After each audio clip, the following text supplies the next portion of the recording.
Welcome to Anoka High School for the Section 5 4A Girls Basketball Championship game. It's the number 2 seed, the Champlin Park Rebels, and the number 1 seed, the Centennial Cougars. Hi, I'm Jay Wilcox, along with Bart Eniger, Benilde St. Margaret's assistant, and good matchup here. We've got the top 2 seeds heading in, and they split 2 regular season games, which I have to believe gives Champlin Park a little bit of confidence coming into this one, knowing that they can beat a Centennial team that's had a very good year. Yeah, no question.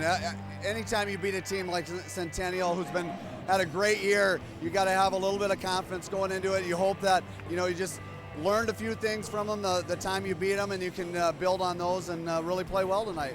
We saw a Park Center team in Class 3A that had a new coach this year put things together and get a section title. Champlin Park's in the same type of situation. Jake Cuppy in his first season, they had some peaks and valleys throughout the year, they readily admit, but they closed very strong, and they kind of feel like now, okay, this is the team we thought we'd be all along. Well, half the battle is getting hot at the right time, and they're really playing well down the stretch.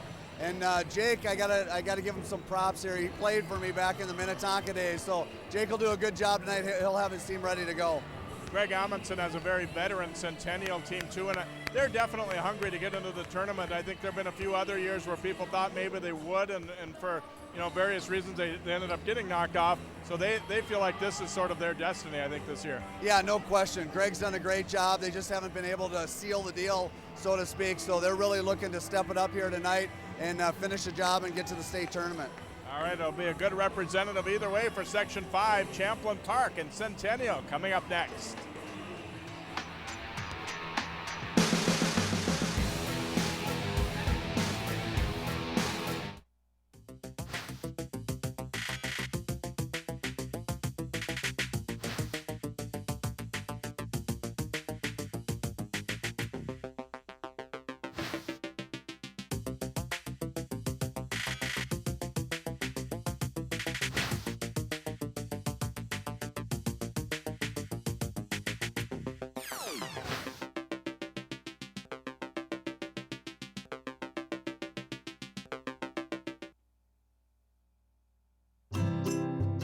Think you found every hazard out here today? Think again. The spot you missed could be a killer. That spot on your skin could be skin cancer.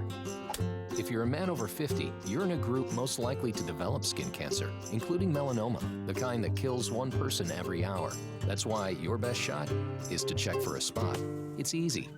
Follow through and check your skin. Go to spotskincancer.org to find out how. A message from the American Academy of Dermatology. And welcome back here to Anoka High School as Champlin Park and Centennial get set to tip off here.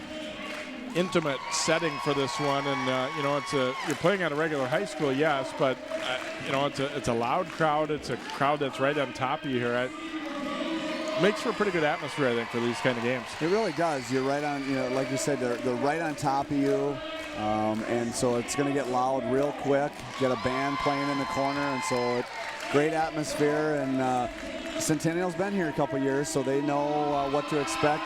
So we'll see if Champlin Park can handle that. See the lineups there: Genevieve Adkins, Alexis Alexander, Kelly Heitens, Allison Garrett's, and Hannah Krimble for the Rebels, and Katie Worth, Destiny and Deja Morris, Jasmine Bretoy, and Jill Conrad, their talented center for Centennial.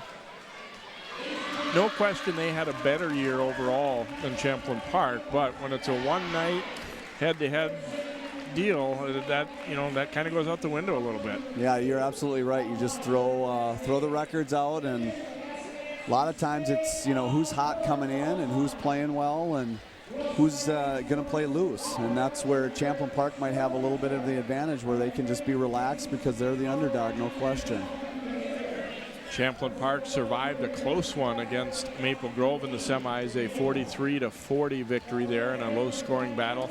Meanwhile, Centennial kind of took Osseo apart a little bit. They ended up winning by a good margin and felt like they played very strong defense. And Coach Amundsen said, we're not really worried about being able to score. It's if we buckle down and are good defensively all night long, we like our chances. It'll be Krimble and Conrad going up head-to-head, the veteran post player and the young up-and-comer. They've had a couple good matchups already this season. Both very good players. And tip controlled by the Rebels as Adkins comes away with it. Kelly Heitens looking to punch it into Krimble. Banging with Conrad, left it short though, and Jill Conrad the rebound. Well, great move though. She, nice spin, got a good look at the basket. Rebels out man-to-man to start it out here. Little interchange. Conrad now swinging it to the corner. Baseline drive and up and good for Destiny Morris. First bucket for the Cougars.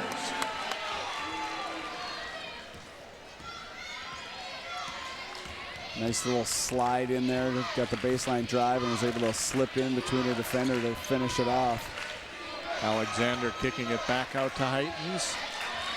Adkins getting a ball screen there. Heitens around to Krimble, just barely kept that ball in bounds.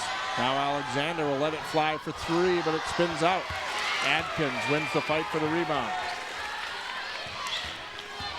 Heitens shoveling it to Krimble. Nice little move inside, she scores it.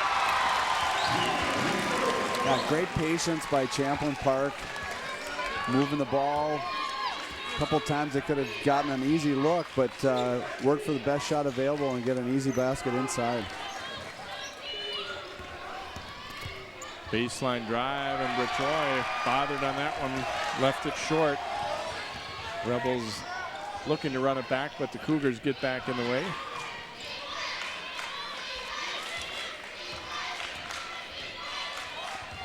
Alexander coming out to get it with Deja Morris on her. And I was going to say, getting close to a 5 count there.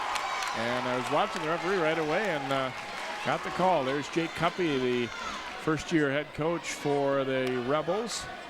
First played football at the University of Minnesota, as Bart said, was a very good football and basketball player at Minnetonka. And coached some AAU ball as well. Conrad flashing, gets it to Bertoy in the corner. They swing it around and Morris is open. That's Destiny Morris. Didn't get it to go.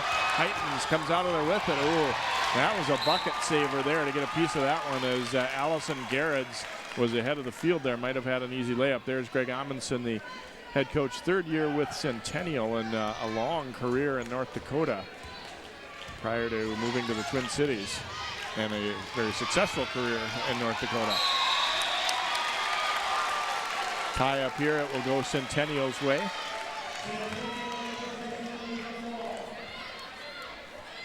I really like the fact that both teams getting that ball inside, getting their posts some touches, get them comfortable, and nice job by both posts kicking the ball out.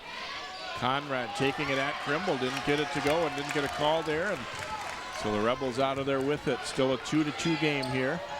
Alexander, a little hesitation. She draws contact and will head to the free throw line. Alexander, it's a tough matchup, and I think, you know, like most players, better when she doesn't settle for threes. Not that she can't make them, because she certainly can, but puts more, put pressure on the defense early by attacking a little bit. Yeah, no question. And with Conrad patrolling the middle in there, you know, if she draws her over, she's going to have a wide open Krimble to dish it off to. There's Sydney Hilly checking in, a very talented young player and great volleyball player too, but has had a good year on the basketball court as a freshman for this Rebels team. Alexander knocks down a pair, and Champlin Park goes up 4-2.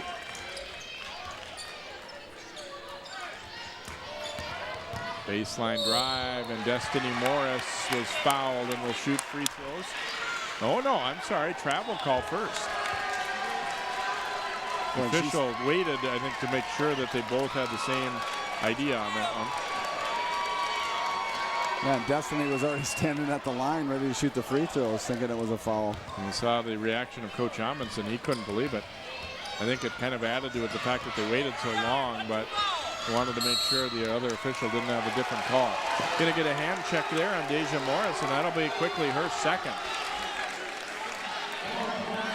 You see Hilly bringing it up. She put both hands out there. And that looks like actually just her first.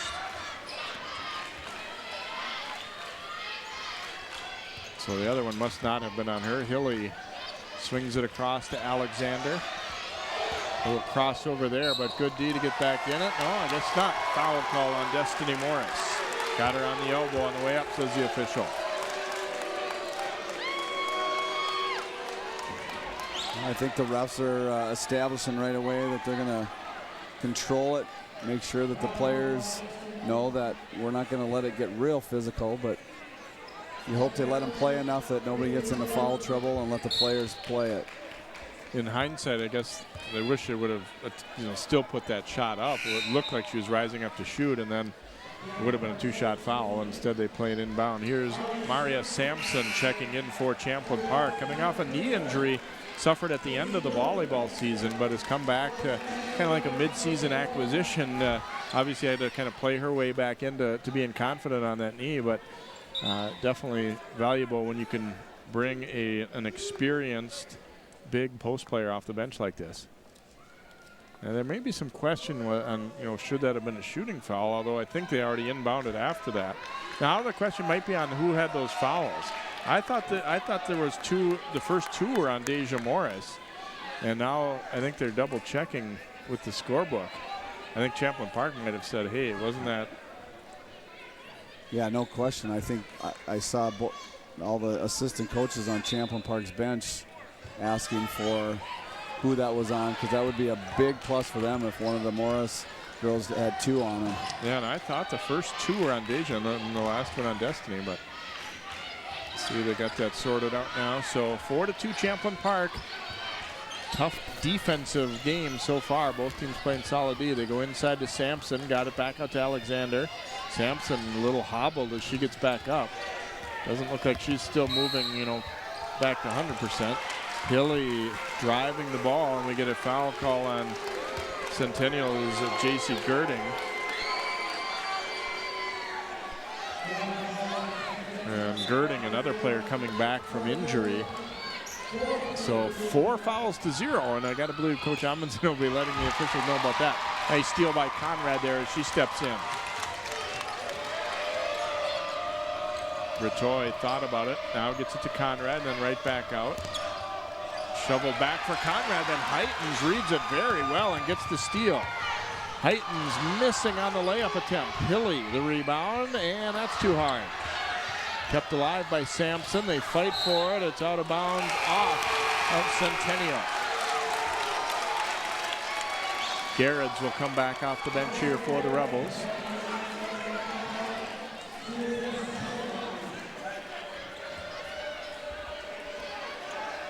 Hilly triggering it into Alexander.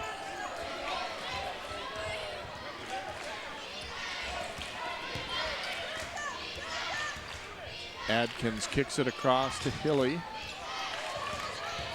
Nice hesitation dribble there, and Sydney Hilly scores it. Great use of that ball screen. She came off that ball screen, little hesitation, crossover, and a nice little runner to finish in the lane. And you played college ball with her dad, right? I did, but all the talent comes from mom. And we get a push call against Centennial on that rebound. Adkins was knocked out of bounds. I think it'll be on Conrad. And that will be her first, but the 5th on the Cougars, none against Champlin Park. Olivia Fulton coming off the bench here for the Rebels.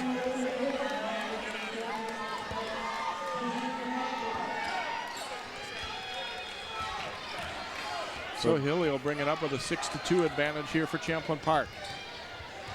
Garrett's the back cut. Conrad got there to bother, then we get a foul call on Sampson. And we get a little sarcastic cheer from the Centennial folks. I like that from Champlin Park, though. Nice little back door. She gets a good shot, just tough angle there. She didn't know whether or not to use a board or not. And then you got Conrad coming over to help. But I like that backdoor play, trying to relieve some pressure on the wing. Yeah, even if you don't get the pass made, it still makes them think a little bit about it. Here's Girding down the lane and gets it to drop, and they break a long drought there as Girding, much like Sampson, a second half acquisition again, if you will, with the injury. Hilly looked inside, didn't go that way. Hilly now getting a step across the middle. Oh, and the shot won't drop. Conrad, I think, might have gotten away with one a little bit there. So look at Girding as she put it on the deck and went right across the middle there and able to finish.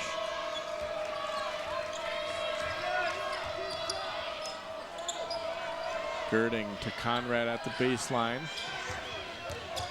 Looking to attack on Sampson, and we will get a foul call on Hilly, it looks like. Conrad, just very intelligent player, along with you know how physical she is. Does a nice job. She's not rattled at all. Gets a little bit of pressure on her, and then just attacks with that left hand. Into traffic, but then the pass back. Garrett's blocking Conrad's shot. Didn't know she was there alongside her and able to stop it. Alexander backing it out. Now Garrett's.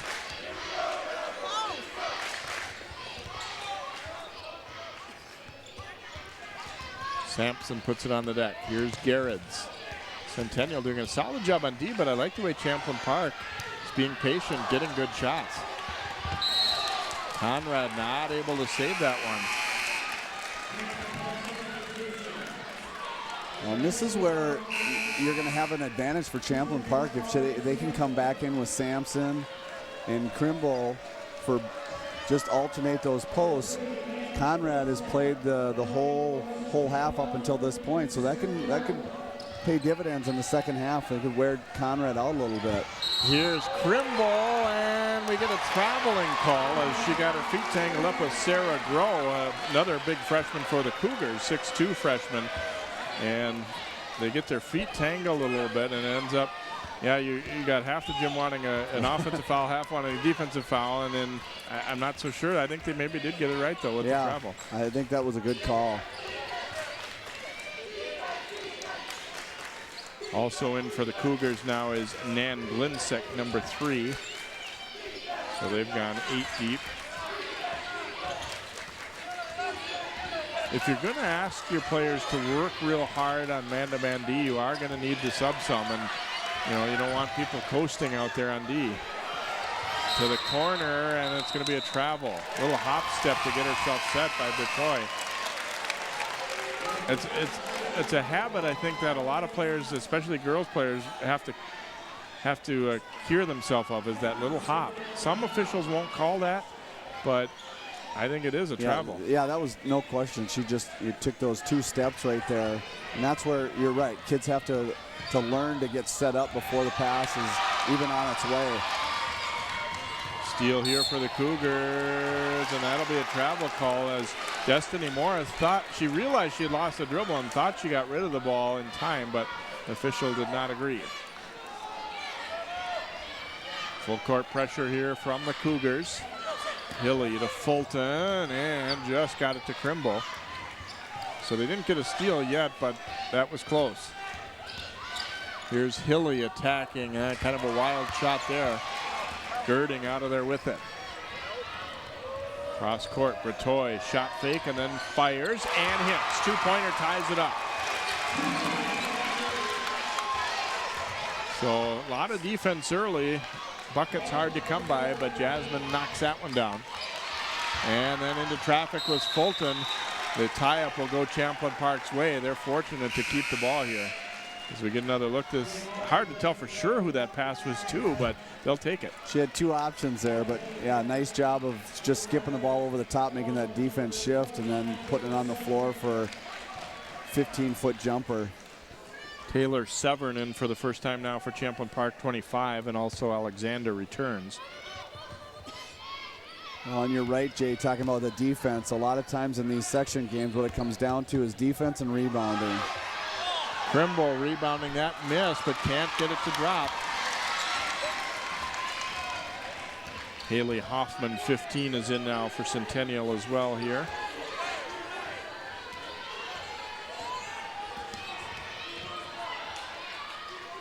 Out to the wing, and Hoffman gets a screen. Nice back cut there by Girding, but she got herself way too far underneath the basket and had to throw up a wild one there. But then a turnover as Bertoy steps in to take it. and leaves it short. Alexander there for the board. Heightens to Garrett's, and then Krimble is the trailer, but a nice block. Freshman against freshman there, and Grove gets the stuff. Yeah, that's the impressive thing, man. We've seen a lot of freshmen in these games step up and make a lot of big plays. Shot missed, but the rebound tapped out. Cougars control it. Girding working down the baseline. Swings it across, and free throws upcoming here as Hoffman has shown a willingness to come in firing off the bench. Yeah, Centennial really working that baseline. A lot of baseline drives and skip passes across to the opposite corner. Hoffman's free throw not good. Fouls on Severn, by the way, for Champlin Park. You see coming back off the bench, Destiny Morris.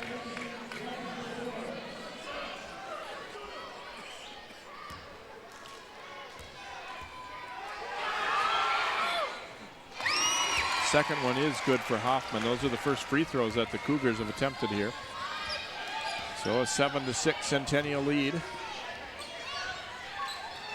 Alexander flashing out to get it.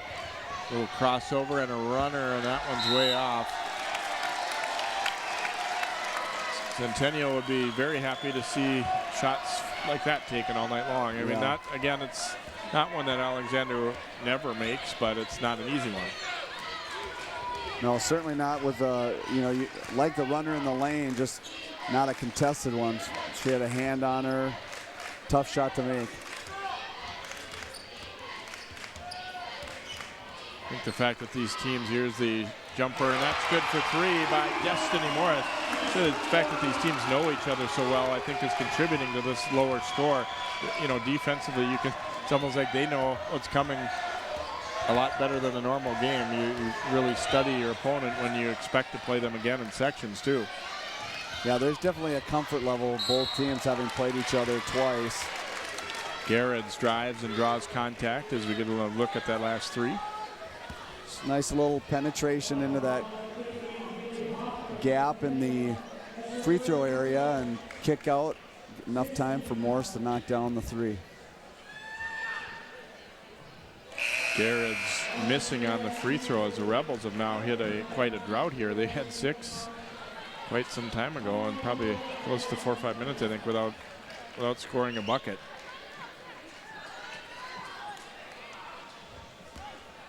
Although Champlin Park's definitely skilled offensively too, I think a game that ends up lower scoring probably favors them a little more than Centennial. Well, typically in these types of games, I agree with you. And if Champlin Park's going to win it, it's probably going to be a close one. Centennial has the offensive firepower to extend it and beat them by double figures. Girding drives to the baseline, gets the hoop and one. Going to be on Severn again on the help. When again, Centennial really likes that baseline. They do a nice job of getting in there and getting shots up.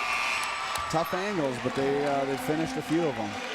Yeah, it's a fine line between, some players can do that, can function well in really narrow spaces like that. I don't know, but you see a lot of times it gets somebody in trouble offensively doing that. I think that you have to be willing to accept a little bit of contact when you go in there too. So the Cougars now bolting out to a 13-6 lead, biggest of the game here. We're still fairly early on, but under 8 to go in this first half. Champlin Park struggling to find offense. Krimble misses it, gets it right back. Battles, puts it up, doesn't go. And Hilly tracks it down. Sydney Hilly to the corner, and Adkins looking to go baseline, hits the bottom of the backboard. And Grove grabs the rebound. There's a case of baseline was not kind to the offense. Conrad trying to drive it at Krimble. Ooh, got a block there. And then Krimble, they get it ahead now to Garrett's. Hilly from the baseline, short. Rebound to Garrett's, and now back out. Alexander calling for it top of the key, but missed it. Adkins the save. They'll get another possession. Centennial not happy with the rebounding here as they've now zoning it up here. Garrett's firing and in and out. There's Hilly to the glass. Hilly goes again and will shoot free throws. I actually thought the first try of Sydney's was more contact than the second, but you know, maybe the end result is what it should have been. She kept at it, yeah. And I'm looking over at Coach Amundsen in that series, and boy, he was not happy at all. Too many offensive rebounds. You're going to give Champlin Park that many looks, they're going to get something out of it. Second foul on Conrad, which could be certainly a factor in this one. Hilly not able to make the free throw though, so the Rebels now 2 out of 5 at the line.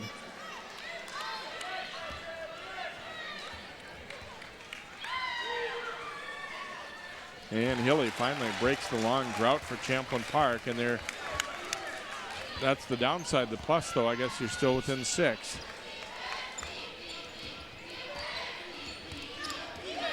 Hilly nearly out of steal there. Grow back out. Britoy kicks to the corner. Worth will let it rip. No good, and Hilly up strong for the rebound.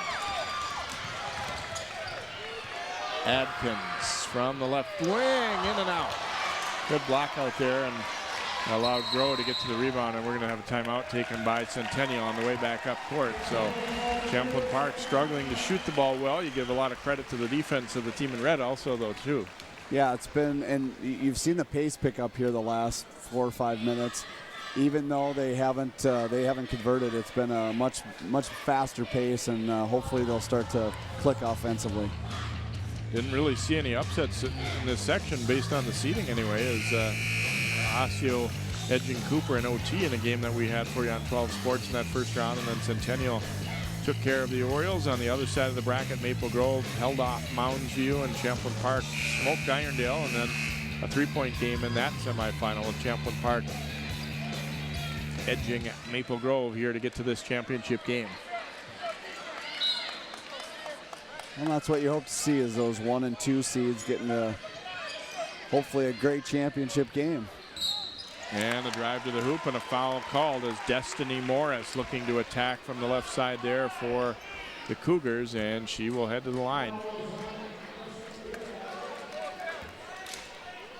Garrett's will pick it up.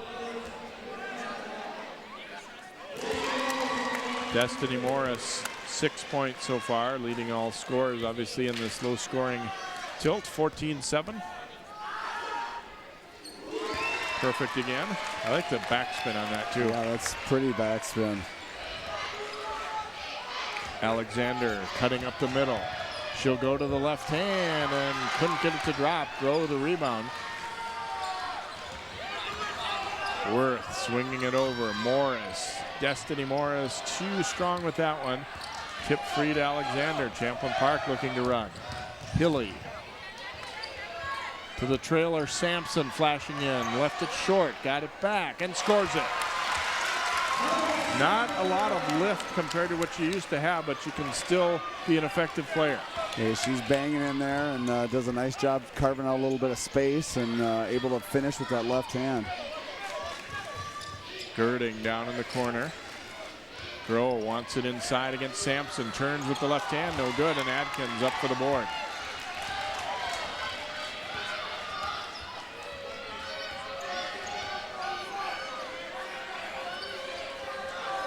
Hilly setting ball screen. They'll come back out and reset. Adkins to the baseline. Nice shovel over to Sampson, but missed it. Strong rebound, though, by Sydney. Hilly does not play like a freshman. And I don't just mean skill-wise, but she's strong and athletic. You'd never guess she was a ninth grader. Yeah, she's very impressive. First time I've seen her play, and she does a really nice job keeping her composure and just carving out a little bit of space there inside. And Hilly this time forced to the baseline, didn't get it to go, but got the rebound. Oh, and Adkins and Morris collide. Going to be an offensive foul against Genevieve Adkins, and Jake Cuppy can't believe it.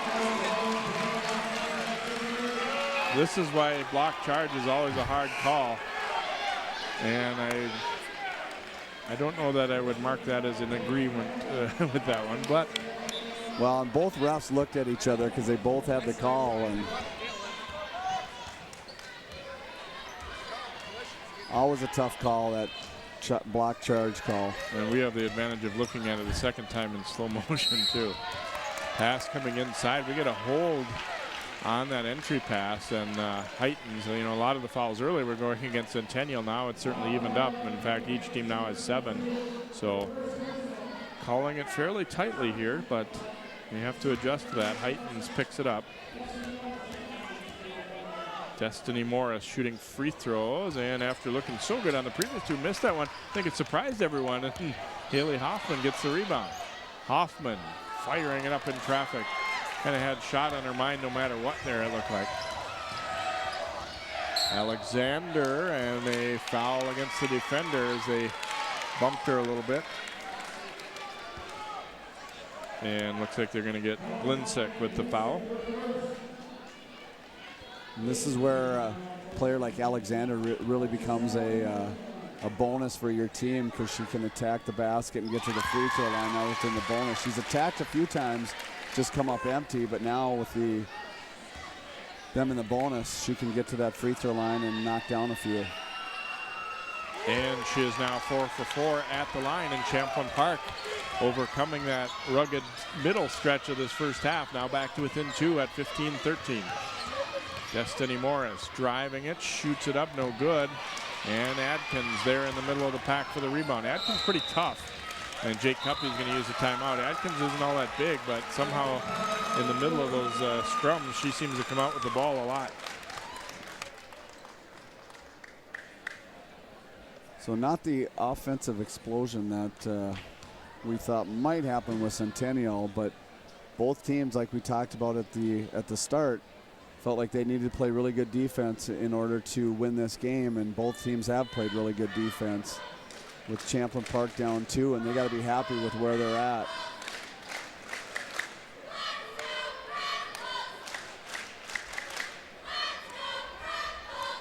A little bit of a different look for state tournament this year. Of course, first of all, the girls and boys tournaments were flip-flop, and the girls in 4A will be starting on Tuesday of next week.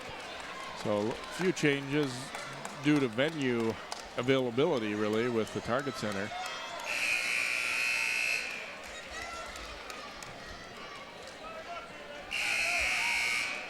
Barta, you know, we've talked about it. I think it's definitely here to stay, obviously, with seeding for the state tournament. But how much tougher does it make it for coaches to try and get out and scout?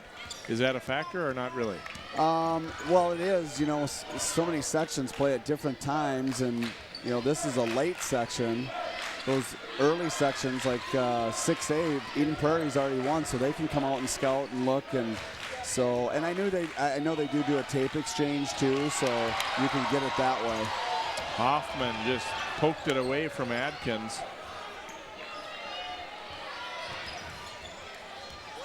Hoffman will back it out here. 3:10 to go here in this first half. A very low scoring half, 15-13. Centennial in the lead. Cougars have been in the state tournament 4 times, the Rebels twice.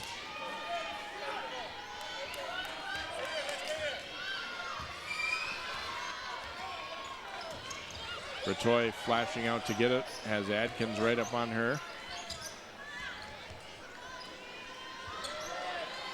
And a long one put up and down by Paige Comer. She showed a lot of confidence there, and it buries the long 3. Alexander leaves Morris in her wake, but cannot finish the shot.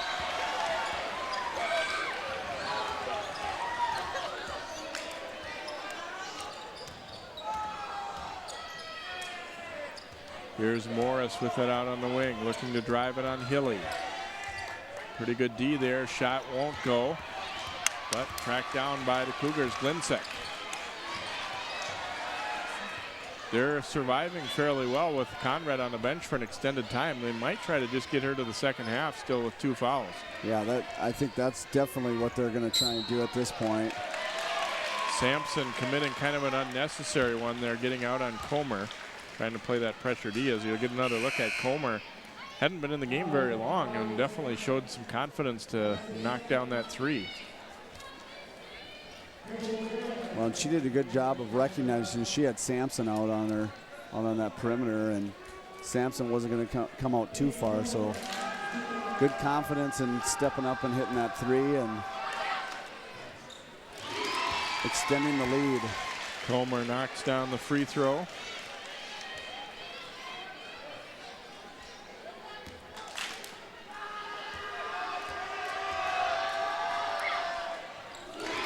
And she hits a pair, so she's come in to provide a nice spark for the Cougars.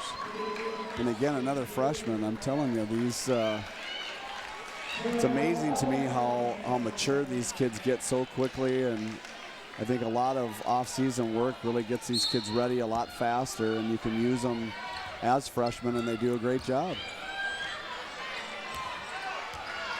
Pressure here from the Cougars.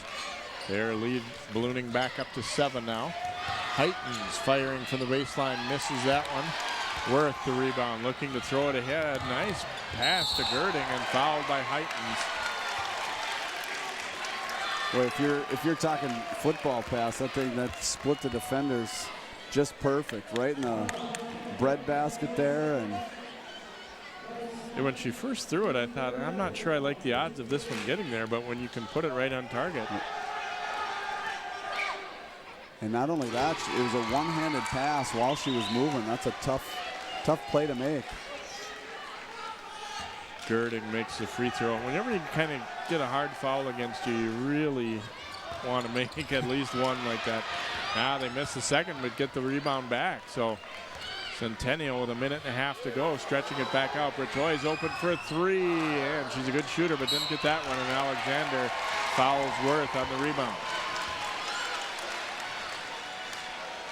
We saw early the trend pushing towards Centennial or Champlin Park, and then they had a long stretch of nothing, and now it's after they battled back, Centennial has opened the lead up again. You know, 8 points in some games doesn't seem like much, but in a game like this, it kind of feels big. Yeah, you're absolutely right. And Centennial right now just looks like they have a little bit more flow on the offensive end. Champlin Park just doesn't seem to be quite in sync.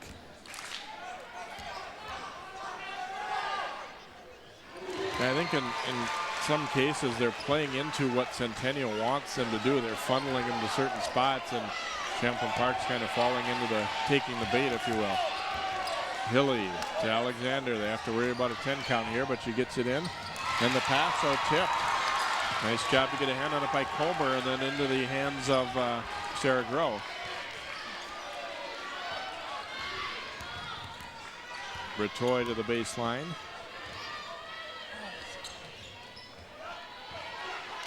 Under a minute to play now. Girding whips it down low. Comer scores it. Wow, she's had a great presence off the bench. 7 points. Now she's been a big spark plug for them here early on. 25-13 Centennial. Champlin Park now just hoping to get something positive to end the half here, as they're going to have to rally in the second. Well, and Centennial not only up by 12, but they've also been able to do it with Conrad on the bench with their 2 fouls.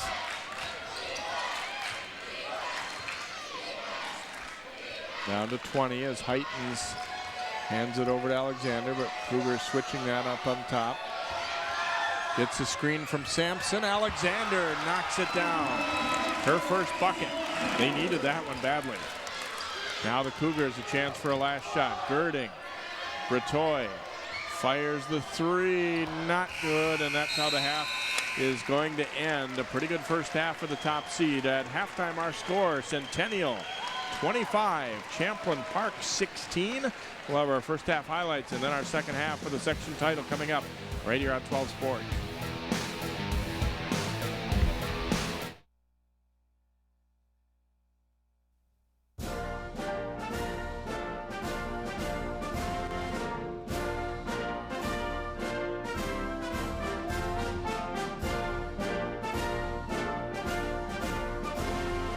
Just a reminder, kids who participate in high school activities tend to go a little farther than those who don't.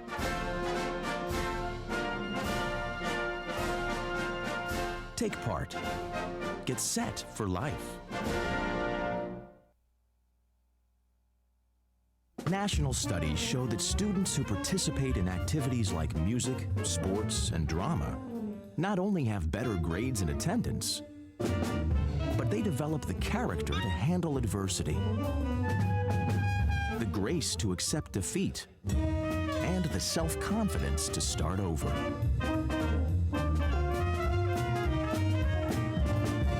Take part. Get set for life.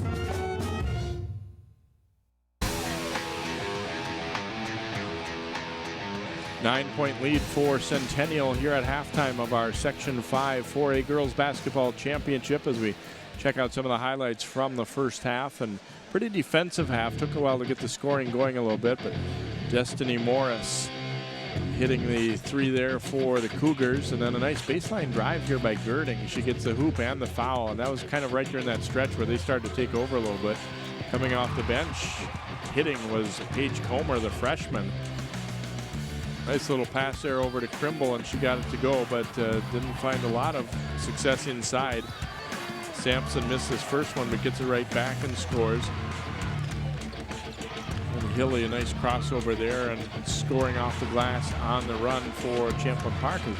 Their scoring leaders in the half. Alexander, that late three pushed her up to 7 points. Hilly with 5, but they obviously are going to need a lot more than 16 points in the second half if they want to win this one. Destiny Morris and then Comer.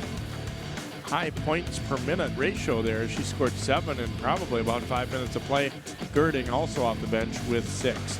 So Centennial up by 9, but 1 half to go here. The winner goes into the state 4A tournament. The Cougars leading the Rebels 25-16. Our second half begins next here on 12 Sports. You always made sure I brushed my teeth. You told me that smart was cool. You always told me to dream big. To all of those parents who took the time to make raising their children their most important job, we'd like to say, thank you. Thank you. From the bottom of my heart, thanks, Mom and Dad. This message is brought to you by the U.S. Air Force.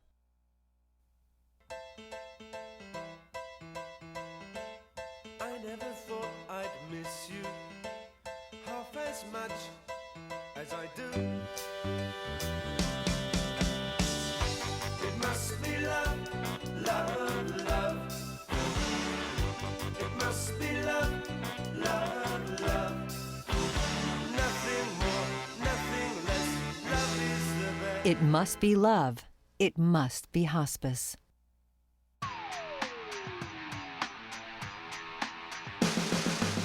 Teams have completed their warm-ups here for half number 2 and about to take the court 25-16. Obviously, Bart, if you're Centennial, a little happier with the way the first half went. What does Champlin Park need to do to get back in this one? Well, they got to continue playing defense like they have. They just, Centennial, they took them out of what they wanted to do the first 10 minutes of the game.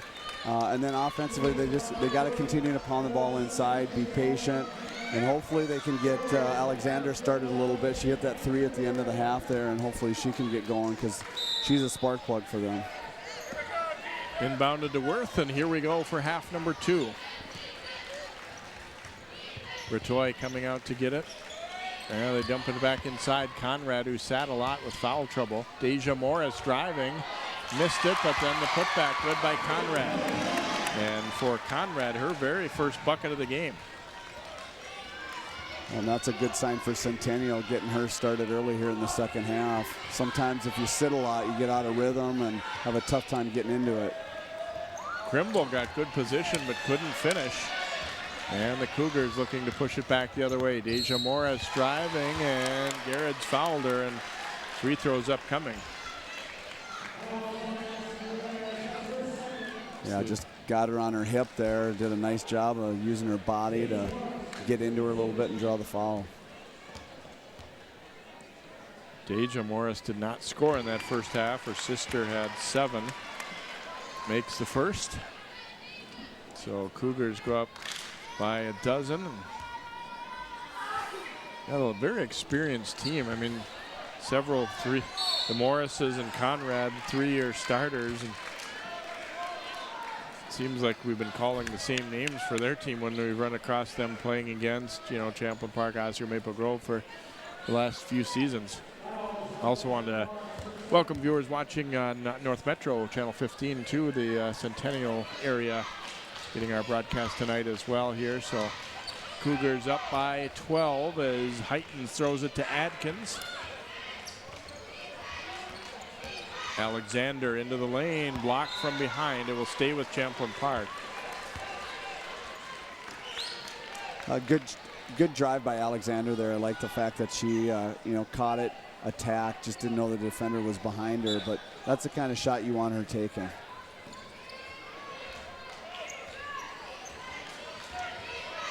Alexander backing it out to survey the defense here.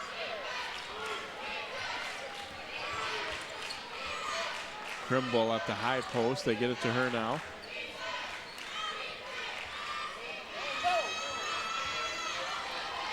Alexander crisscrossing with Heitens out high. Solid possession defensively here for the Cougars. Heitens to the baseline behind Garrett's, who is cutting. And he played good D long enough. I mean, sometimes the offense is the one who blinks first. What a good start for Centennial here in the second half. Couple of baskets and haven't given up anything on the other end. Rebels zoning it up a little bit here, and that one tipped away from Conrad. Here comes Alexander. Driving into the D, and she scores it. Lexi Alexander, her second basket of the game, has 9 points. Nice job by Coach Cuppy to mix things up here, go to a zone, got to steal off the last possession and see if he can throw off the rhythm of Centennial. Destiny Morris's pass tipped, and Alexander then fouled by Deja Morris, and Heitens falls over her. Yeah, you get Alexander in the open court and she's tough to stop. Good acceleration and can finish both at the right and the left. That is the third on Deja Morris, so that was the thing that they were checking on earlier midway through that half. Indeed, 2 early ones were against her, and then that becomes her third. 10-point lead here for Centennial. They get it inside to Crimble, looking to spin. She scores it. Good patience by Crimble, and that'll be the third on Conrad as well.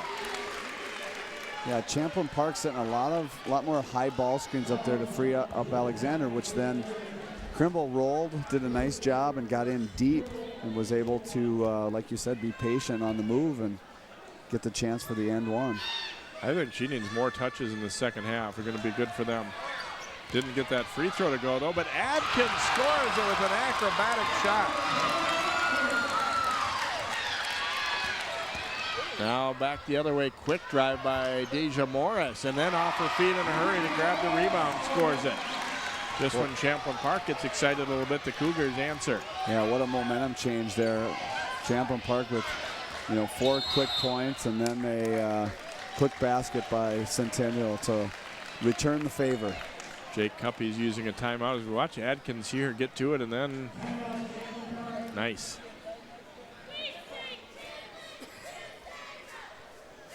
Sometimes it pays to be in the right place at the right time. And be ready to shoot the ball, too, like that. You don't want to waste any time letting a shot blocker get to you. She put it up and in, so. Well, not only that, that's a tough shot there, and, to scoop that with the right hand away from the defense. Kind of a little scrum there, and good body balance to be able to knock that shot down. So the lead sitting at 8 now for Centennial after they gave up a couple hoops but then got one back quickly on an offensive putback as well. But Champlin Park has to feel like, okay, at least we're getting something going a little bit, getting started. Yeah, to make a little bit of a spurt, and they were stuck on 16 there for a little bit to start the second half, and then able to spurt a little bit, and they had some momentum until Morris was able to come down and hit that bucket.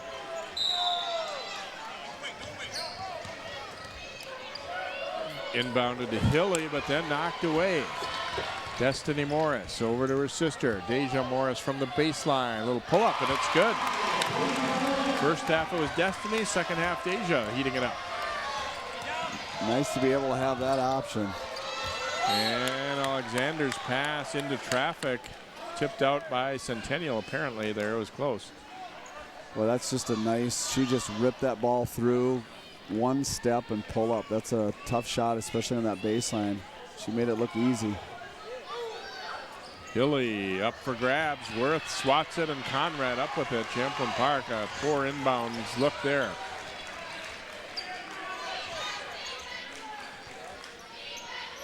Conrad with a lot of defenders around her, went to Worth, might have walked there. Got it back out, and now Bertoy.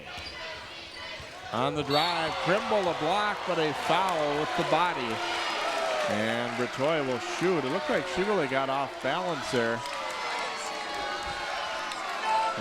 She had already stumbled. I'm not sure. Yeah, he was underneath the play, and I don't think he saw her go, like you said, take the stumble step there, and just saw the contact. And it was after the block, too, so you got to let that go.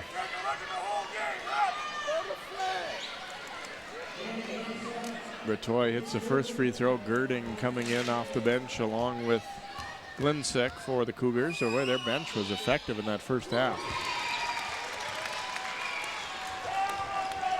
So now the lead right back to 12.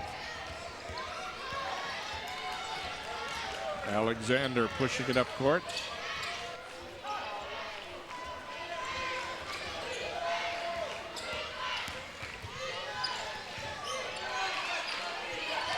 Fulton back in there, as is Sampson. Alexander shooting. That one short off the glass. Tipped out of bounds by the Rebels.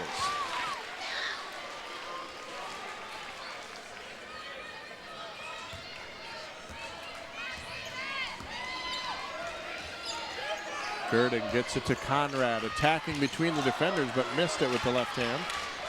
I think she was really surprised at how open she was on that. Yeah, the other time she's gotten the ball this half, there have been three people that surrounded her. I agree. It was almost like she was waiting for contact.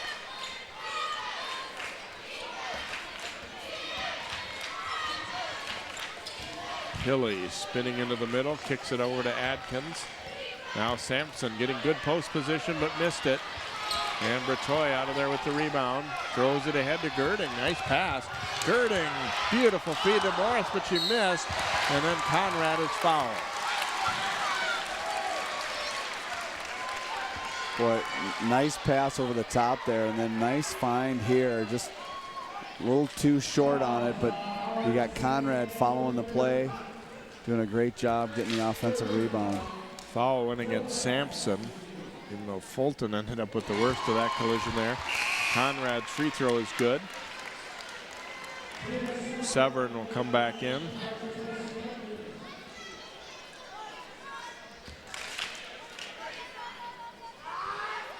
Conrad, the Athena Award winner for her school.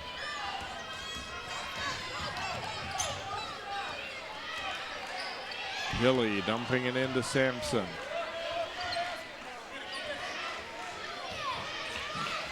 Alexander wanting to attack. Now Fulton. Cougars have just done a solid job of either switching or just helping, hedging and recovering. Hilly looking to attack, and you're going to get a push, it looks like, away from the ball or maybe on the drive. Girding will be called for the foul. You are absolutely right, though, that Centennial has really handled any ball screen, either a post to guard or a guard to guard, and either switched it or hedged it, like you said, and they've done a really good job communicating that, and Champlin Park hasn't been able to get much out of the ball screen. And Hilly called for the travel there. You know, you just really get the impression that the coaches have been able to sell the Cougars on, yeah, it looks great to score a lot of points and be jump shooters, but we need to really be gritty defensively too. And I think maybe this year have taken that to a little higher level than the past couple. Well, with a senior-dominated team, and they haven't had the opportunity to make it a state. That might be the buy-in that they needed. Sarah Groh gets the bucket, and then the Rebels turn it over. 15-point lead, make it 17, and a foul. Destiny Morris scores it. Cougars trying to put the Rebels away. Drove it strong and then was fouled. And a timeout by Champlin Park. I think Jay Cuppy sensing that it's kind of now or never here. They're starting to get away from them. Another look at the pull-up here. Missed, but it lands right in the lap of Groh.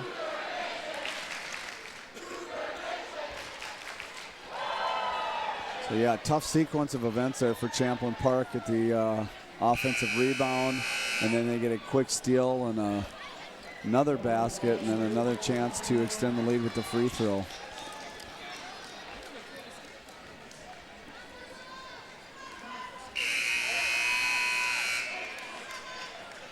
So free throws coming here for Destiny Morris.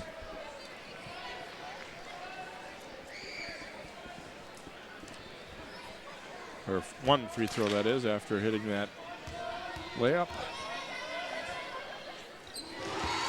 And she sinks it out of the timeout. So biggest lead of the game, 40-22 Cougars.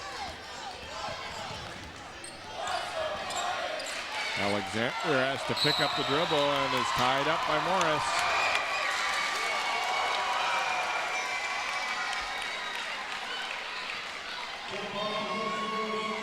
Champlin Park will keep possession, but that's still a big momentum thing for Centennial to get that tie up.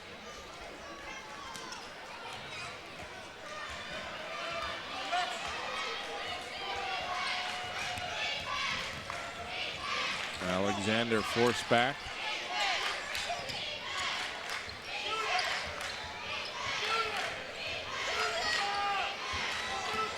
Alexander driving all the way around the horn and scores it. It looked initially like there wasn't much there, but she just kept going. And she's going to have to do a lot more of that here for Champlin Park.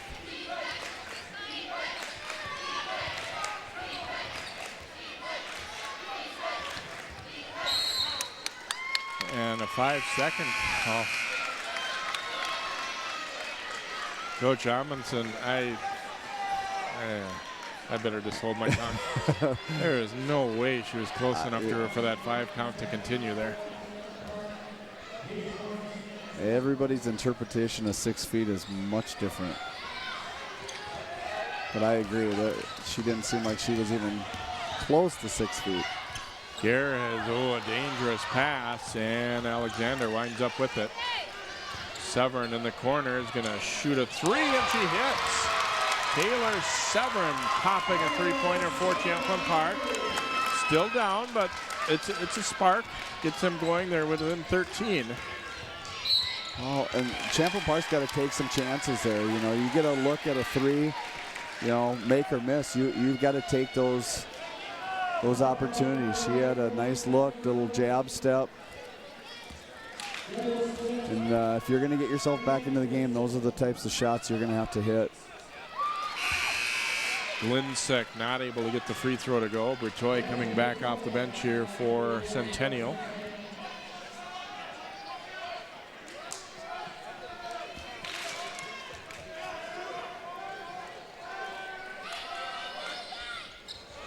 Second one no good as well, and rebounded there by Sampson, so Champlin Park needed that. Cougars miss a pair.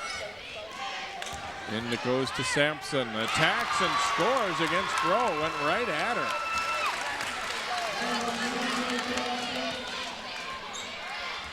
So the lead is 11. Just when you think Centennial might be going to put them away, Champlin Park fights back.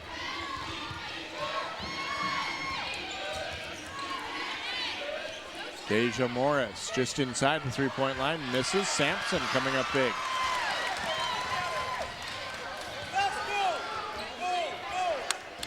Alexander gets a screen, driving it all the way, and it spins out. And knocked out of bounds. Last touch by Champlin Park's Fulton. And it will be Centennial ball. Great drive, though, by Alexander. It doesn't go, but you have to like it. Another look here at Sampson going inside and did not shy away from contact at all. Just went right at the freshman. And Coach Amundsen sensing a little bit of a run here by Champlin Park, comes back with Conrad. Conrad at the high post, giving it up to Hoffman. She loses the dribble. Going to be an over and back violation against the Cougars.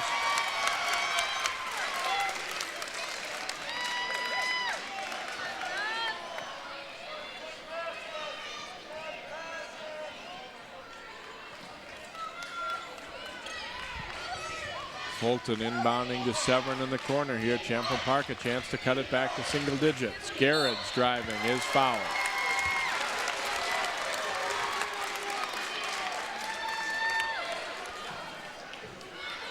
And Bretoya will pick up that foul for Centennial.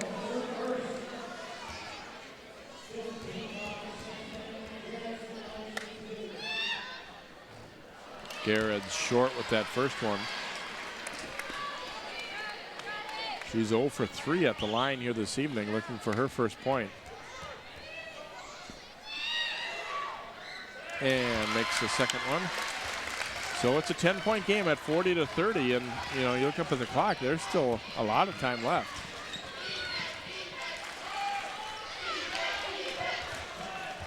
Deja Morris inside. Someone got a hand on that ball on the way up, forced her into a miss. Centennial fans thought she got more than a hand on it. Fulton loses the dribble, and Bretoy coming back the other way. Chance for a 3-on-1.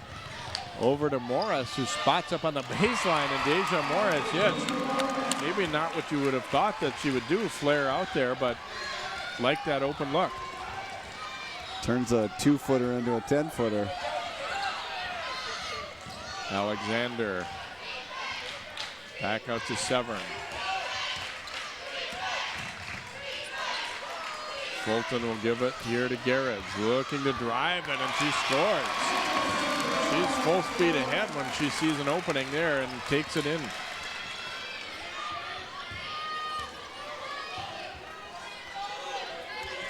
Hoffman gets it down low. Conrad up and in and scores it. Foul on Sampson. Nice little duck under move there. Probably not going to have great success just trying to go right over the top of Sampson, so she gets underneath her with her shoulder. Just been really impressed with both posts in this game. Or actually all three, Sampson and Krimple and Conrad. They do a nice job of sealing, getting great position, and they don't force shots. They do a nice job of passing out of double teams, triple teams, and really good job of just working through the offense. So you're saying there is still room for post players in high school basketball? There is, yes.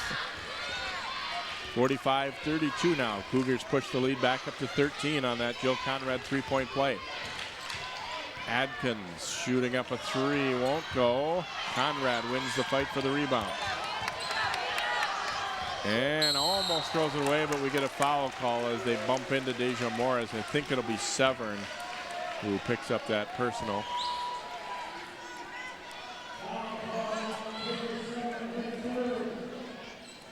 Number 3 on Taylor, so Deja Morris to the free throw line here.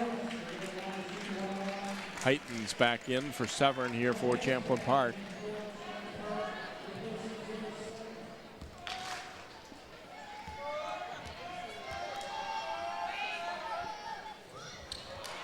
And in and out with that free throw.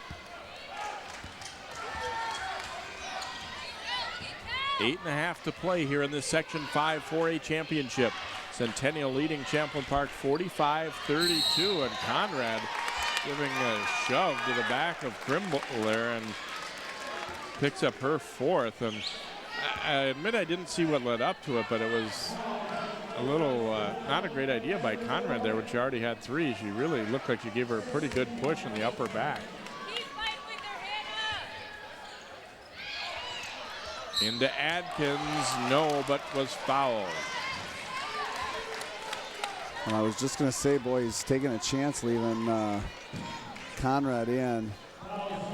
but I see he's got Sarah Groh over on the bench ready to come in for her. And that was the 4th foul right there too on Deja Morris.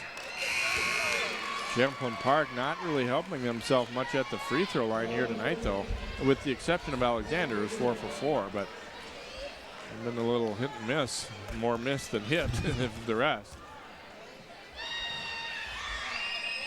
Atkins gets 1 out of 2. And so it's a 12-point Centennial lead, and indeed Groh comes in for Conrad.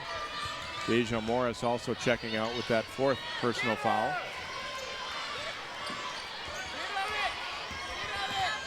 Worth to the baseline, shoveled it over to Groh. Bretoy is going to take that 3 ball and missed it, but Girding grabs the rebound. Girding dumping it inside, but a timeout taken by Greg Amundsen on the Centennial side there, just as that pass was being made here. So they'll talk things over here, and 7:50 to go. And all, you know, even though you still got time to go, it feels like all these possessions, each of them matter quite a bit, and you have to coach it that way. Oh, absolutely, yeah. He took that timeout because she got trapped down there, and he didn't want to lose that possession. So, and you're right, with 7:50 left, each possession becomes that much more critical. Obviously, Centennial has a little bit more room for error with a 12-point lead, but they still want to make sure that they're getting a great look every possession. Yeah, they're in that kind of spot where you sometimes run into difficulty where you want to use time, but you don't want to stop attacking, and sometimes those things don't go hand in hand or don't match very well. Well, you get into that, like you said, that kind of flux area where you relax a little bit, because you have built that lead, and so you stop attacking or you just get out of your normal flow of offense, and you don't want to do that. Turnover there. Garrett steals the inbound pass. She goes all the way but missed it. And then we get a foul on Krimble, it looks like, coming over the back on that rebound. So we'll go right back to the other end for free throws for the Cougars. Garrett's a great steal but not able to finish it.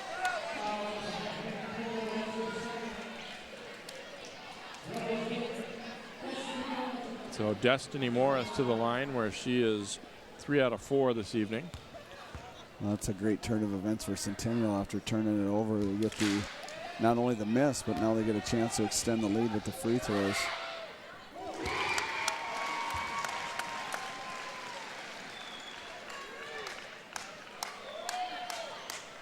.13-point lead here for the Cougars now, and Morris will try and extend that.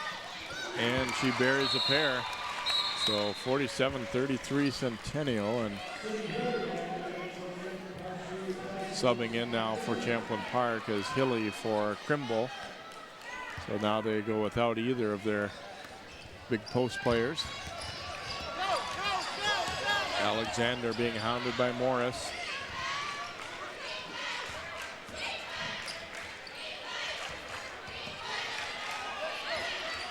Alexander looking to get a screen from Hilly, who's in the way a little bit there, and then a reverse try was way off from Alexander. She just couldn't reach to the other side of the hoop.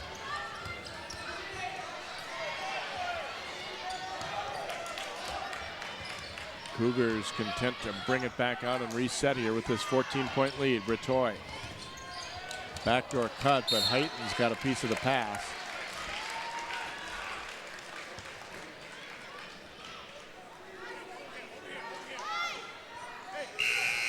Comer's going to come off the bench here for Centennial. She was instant offense in that first half.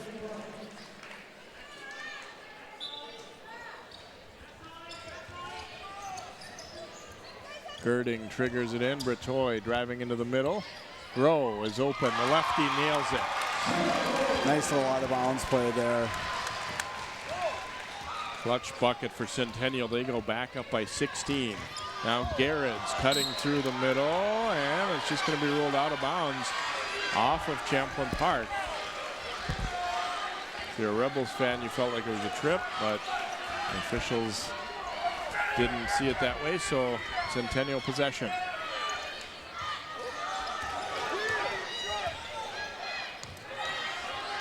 Back out to Girding, and now Worth.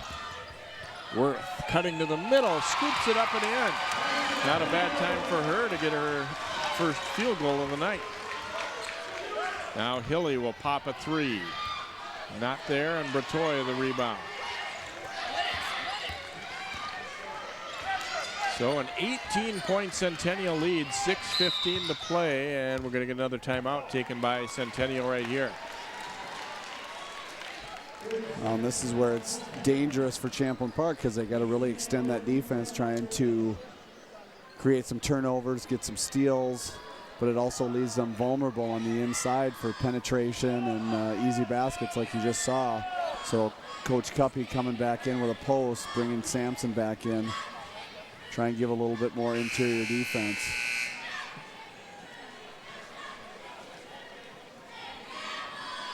That's the tough part, I think, when when you're the team trying to come back, but a pressing up and down game probably favors the other team more, then it makes it difficult because you are playing with fire a little bit here, but then again at the same time, what's the difference if it's a 10-point or, I mean, you have to give it a shot. Right.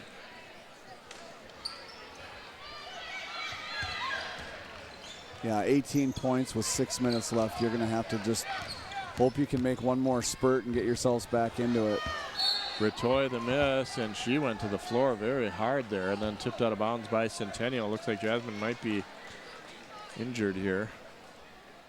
Not sure that was really a shot they needed in that spot. I guess if it goes in, it's okay, but she's going to be able to make her way slowly to the bench here and gets a hand as Deja Morris comes back in to replace her.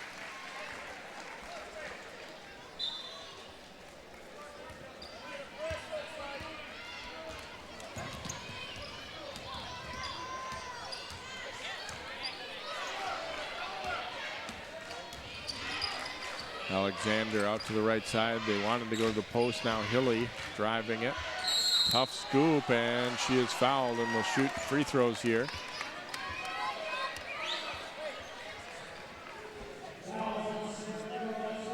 And that's where Champlin Park has to just continually attack the basket.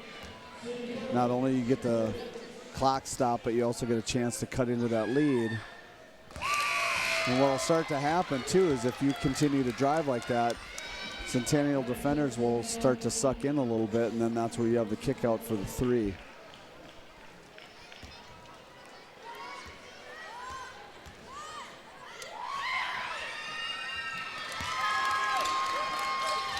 Lily's free throw is good, so 16-point game.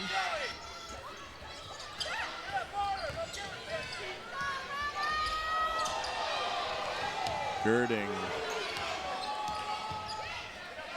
Back out here to Deja Morris.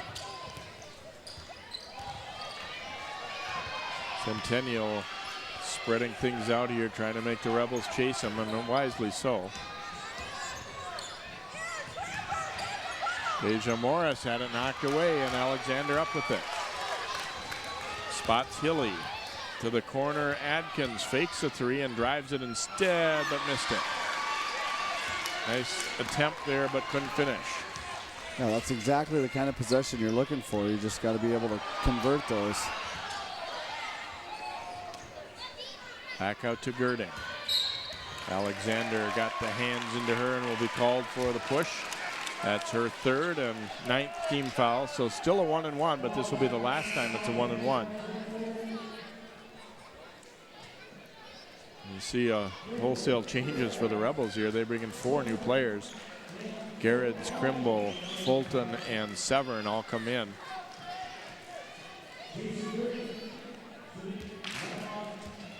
Girding had 6 points in the first half. Hasn't scored yet here in the second off the bench, but makes that free throw.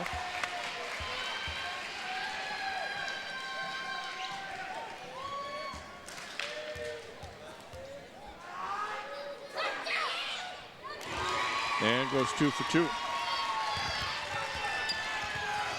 Back to an 18-point lead here with 4:50 to play.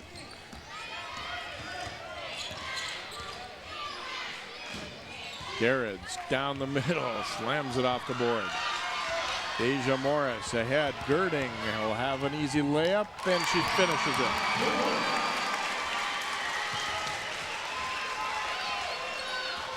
Cougars by 20. Alexander down the middle, missing on the scoop.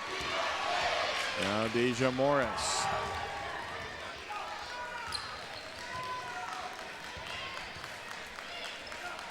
Looks like Centennial is going to answer that last Champlin Park push, and Groh will shoot free throws here. Look at this last one as he got it head to Girding. I thought for a moment I spoke too soon by saying easy because she almost missed it there. But again, you see that Centennial doing a really good job handling pressure and then just taking advantage of it when Champlin Park has to come out and either put a lot of pressure on the guard or double team, and they're finding the open player right now. Well, I think really they're playing like an experienced team, and a lot of their players are, but then again, some of the young ones have stepped in and done a nice job too. Yeah, they've had a lot of contributions from their bench tonight, and that's been a big reason why they're up by 20. And a player like Girding, who has played a lot of ball for them and started a lot, was hurt earlier and now off the bench. Trimble the steal to Alexander. To Garrett, and off her hands and out of bounds. Might have been tipped by the defender, but either way it goes out off of the Rebels. It's too bad. It's a great pass, great look, and just wasn't able to squeeze it. Deja Morris, quick little burst there to get by the initial defender. Tough to trap a player when they can, speed by you like that.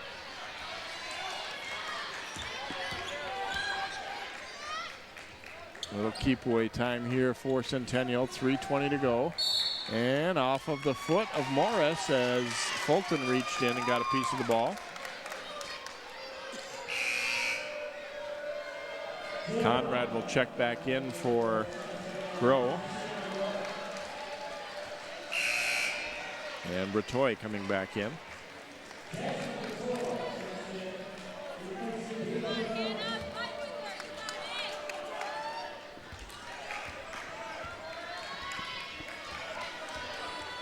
Lexi Alexander into the front court. And threw it away. Bratoy takes it. She will go all the way and scores it. And that's been a big key for Centennial, how they've handled that ball screen. They've gotten beat a couple of times on it, but for the most part, they've done a really good job defending that.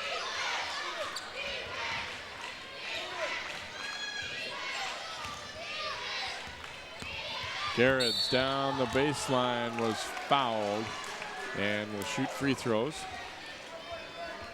Be on Destiny Morris. That's her second.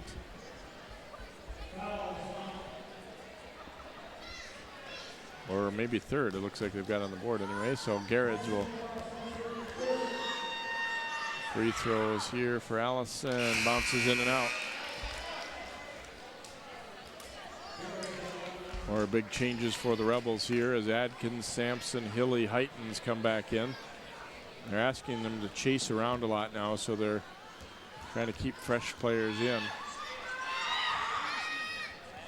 And Garrett's missing again. Not a hockey guy, but is that a line change? Yeah, it seemed pretty much like it, didn't it? Nice pass ahead, and Deja Morris gets two.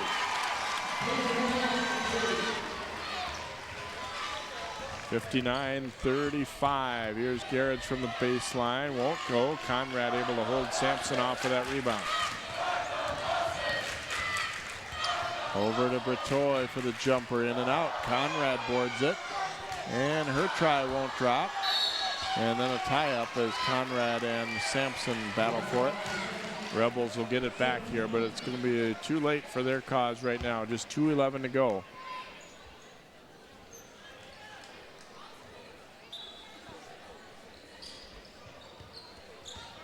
And Conrad coming wide open as they cross screen on the inbound, and Conrad gets the easy two.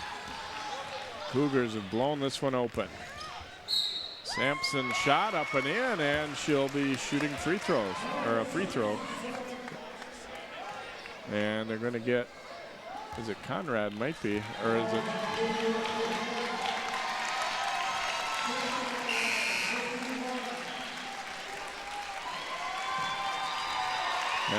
Cougars going to sub everybody out. Now, looks like they actually whistled that foul on Katie Worth, number 4. Which sure seemed like it would have been Conrad's, but. Well, I saw the ref holding up a foul. Oh, did he? Okay, maybe it was. They may have it wrong on the scoreboard. But I also don't know if he was just holding it up to get all the subs in either, so. I don't think it's going to matter much now. Right. I doubt we'd see Conrad the rest of the game either way here as they sub wholesale here. Sampson not able to finish the three-point play. Erin Rafferty, number 14, handling it here for the Cougars, and she's called for the walk. Claire Orth, number 5, is also checked in for Centennial. 35 is Sydney Stapleton. 21, Nikki Clark. 24, Alea Lambert.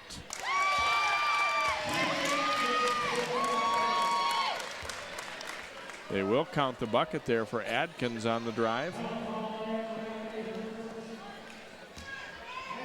That's going to be on Rafferty. And Adkins gets the three-point play.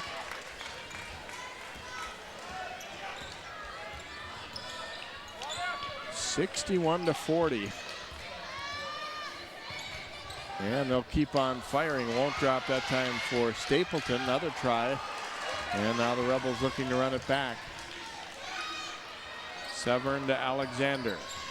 Alexander stops, pops, and hits a three.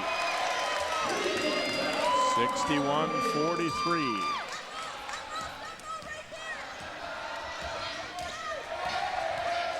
Nikki Clark handling it here for Centennial.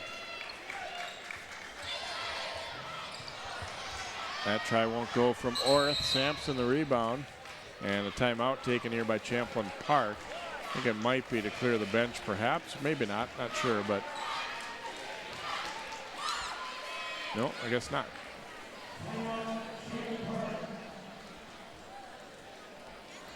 So Centennial going to be headed to state for the 5th time. They went in 03, 04, 06, 09. And now here in 2014 will make another appearance. And with the record that they'll come in with, I would expect that they'll definitely be one of the seeded teams, but exactly where is we'll have to see on the weekend.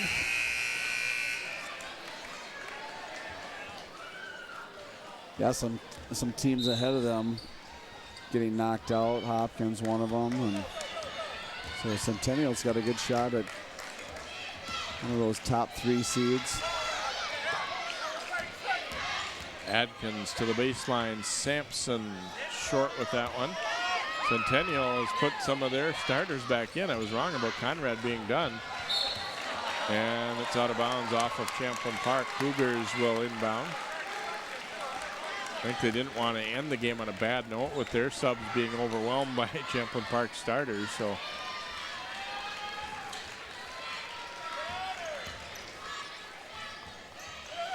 it's always a tough call for coaches. When do you pull your kids, and does the other team pull them?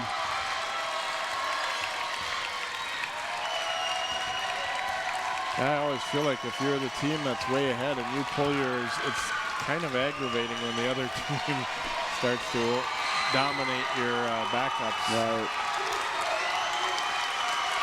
And that is going to do it. Centennial, an impressive victory here tonight. The Cougars returning to the state tournament here with a 61-43 victory. Played a solid all-around game. Defensively, they were good. They handled the ball, quite well for the most part.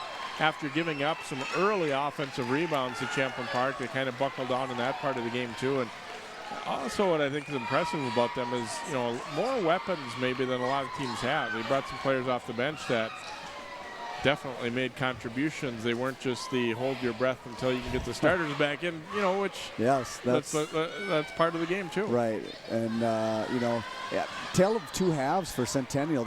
Defensively they really shut down Champlin Park, and then in the second half their offense really started to spark them. They also played good defense in the second half, but that's what really kept them in the lead in that first half. And like you said, when you have that many weapons, you can come off the bench and kids can score like that. Boy, that makes you tough. Champlin Park going to have the season end tonight with a 17-11 record as they finish as runner-up here in Section 5. Got some young talent coming back and should be a team to watch for in the future. And best of luck to Centennial in the state Class 4A tournament. That'll do it for tonight's telecast. For Bart Inniger and all of our 12 Sports crew, I'm Jay Wilcox. Once again, it's Centennial advancing to the state tournament with a 61-43 win over Champlin Park tonight from Anoka High School.